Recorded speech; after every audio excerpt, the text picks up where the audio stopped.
Hi everyone, and welcome to episode 3 of our candidates preview. In this video, we will be having a look at none other than Hikaru Nakamura. Alright, so Hikaru is 34 years old, he's from the US, he has a live rating of 2760 as of June 11th, which is today's date, and his qualification path to the candidates was that he was a 2022 FIDE Grand Prix winner. Now, it's not his first time he will play in the candidates. He played in 2016 and he managed to score 50% in that tournament. But he said in a lot of interviews that he wasn't very happy about his performance there. He felt like he was feeling too much pressure and he wasn't really able to play his own game. And another regret that he had in that tournament is that he felt that he switched his openings up a little bit too much. But we will be talking about that later. An interesting fact about Hikaru is that in October 2015, he peaked at 28-16, which ranked him second in the world, only behind Magnus Carlsen. Now, many of you might know him as this, online blitz and bullet god, but just know that he was also an absolute god in over-the-board classical chess. But with that being said, let's have a look at some of his games and what we can expect from him in the candidates. Alright, so I selected this game against Levan Aronian from the third leg of the FIDE Grand Prix, in which Hikaru was playing with the black pieces. So Levan started the game with 1d4, d5 by Hikaru, and this game kind of shows how his opponents will probably try to beat him. Levan played the Queen's Gambit and Hikaru accepted it.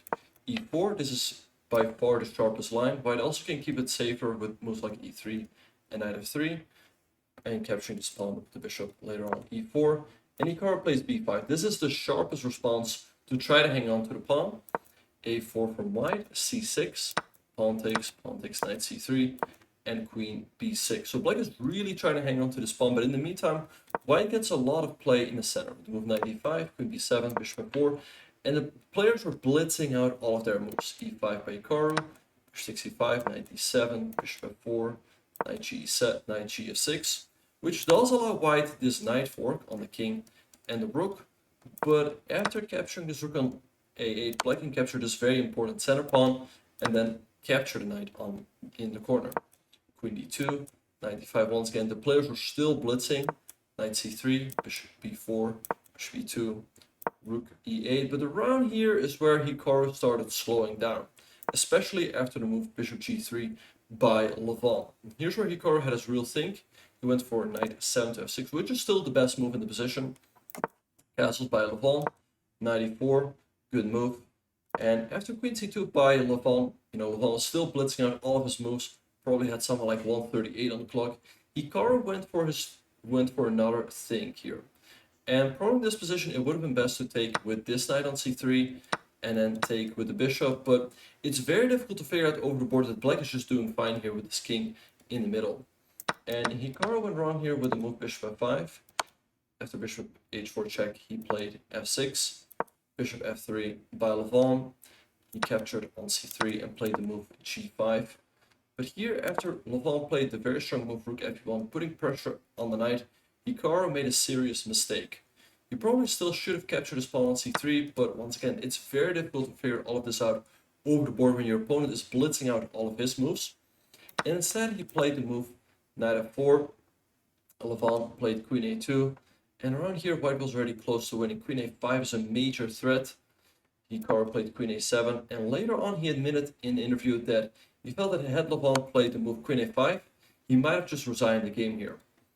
But Levan played queen takes a7, Hikaru took and rook e6, and white had a big advantage in the endgame and eventually went on to win, which put Hikaru in a very tough spot because he lost that very first game in the third leg of the Grand Prix, and it looked like he was not going to qualify.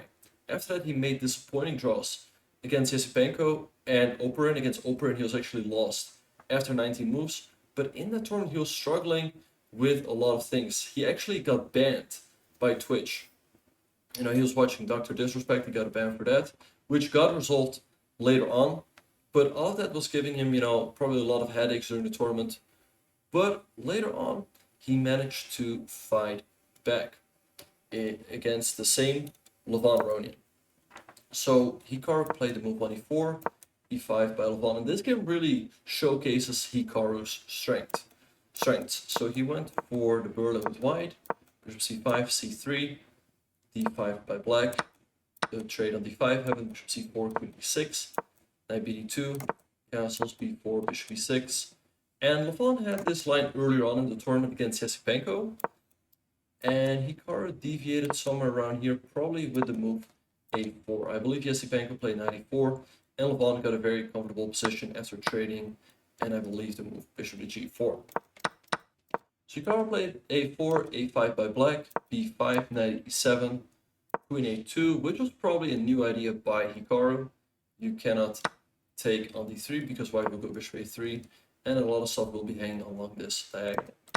So Levon played knight at g6, now came bishop a3, bishop c5, takes, d4, queen d6, rook fe1. I think Hikaru was still in his preparation, and after takes, probably the best move here for Levon would have been knight f4, trying to establish a blockade on the d5 square, but Levon went for the immediate knight at d5. Now Hikaru captured and played knight c4, a tricky move because he's threatening to capture here, and knight e3 with a capture on the rook and the bishop. Here white just wins the game. So Levon played bishop g4, a good move. Knight takes a5. But here b6 was a serious mistake by Levon. He should have instead captured on f3 and then played a move c6, making use of this pin here. But after b6, Hikaru got a big advantage in the endgame and never let Levon off the hook. He showed very strong calculation, bringing his rook into the game. Now rook c4, another nice move defending this pawn over here, perhaps preparing to double. Rook g5 by Levon, king of pawn, h5. And here another nice sequence by Hikaru. He played knight e7, check, knight e7, rook takes h2, and here rook e4, cutting off the knight f4 jump. So Levon played rook h1 check, king g2, rook a1, knight takes g6, pawn takes, rook takes c7. And here rook takes a4, probably the decisive mistake by Levon. He probably would have still had a chance to hold the game after rook f5, but all very difficult to figure out over the board. Rook takes a4 kind of looks like an automatic move, but out came d5 by Hikaru. And the problem is that you don't want to trade here, because white just gets two huge passers in the center. White's simply going to win the game. So rook a8, but now white seized full control over the 7 rank. h5, d6, rook f5. Hikaru captured here with rook h7 check, king g5, making sure that black cannot use the square to give it a check. d7, rook d5, f4. A nice little trick if black captures this pawn. There's rook c8, and after rook takes d7, which is what black is banking for, hoping for, in this position. Here the difference is, like if we take this rook here, black takes here and it's fine, and vice versa. If we take here, black takes here. But after f4, if black takes, we go rook c8, and if you take now we go rook c4. Check. The king has to move, and then we capture this rook over here. So the king went here, rook g7, rook a4 by Levon, rook c8, rook a d4. Hikaru captured this pawn and played rook c1, going for a checkmate. And eventually they ended up in a single rook endgame where Hikaru was simply up too many pawns, pushed his pawn to b6. Rook d7, he found a very nice rook c8 check, king e4, and rook f3. And Levon resigned because Hikaru is going to put his rook behind the passed pawn.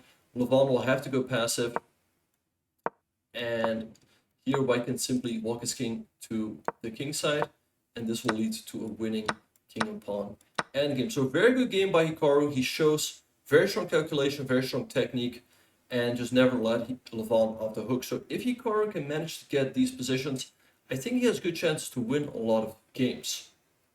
But let's now have a very quick look at Hikaru's pairings in the candidates. So he will be starting off with the black pieces against Caruana. Tough pairing if you ask me.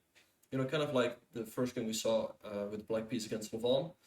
Then he will have white against Radjabov. That is a nice pairing to try to score. Then he will have black against Firouzja, another tough pairing. And then he will have another black game soon. He will be having a lot of black games in the beginning against Richard Rapport. Really a game that can go either way.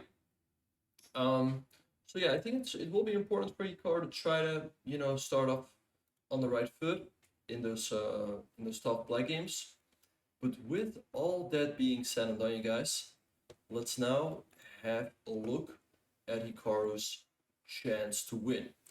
I predict that Hikaru has a 16% chance to win the candidates. Let me know in the comments whether you agree or disagree with this, or what you guys think is his chance to win the candidates and face Magnus Carlsen in a World Championship match. Anyway, I hope y'all enjoyed the video and I look forward to seeing y'all in the next one.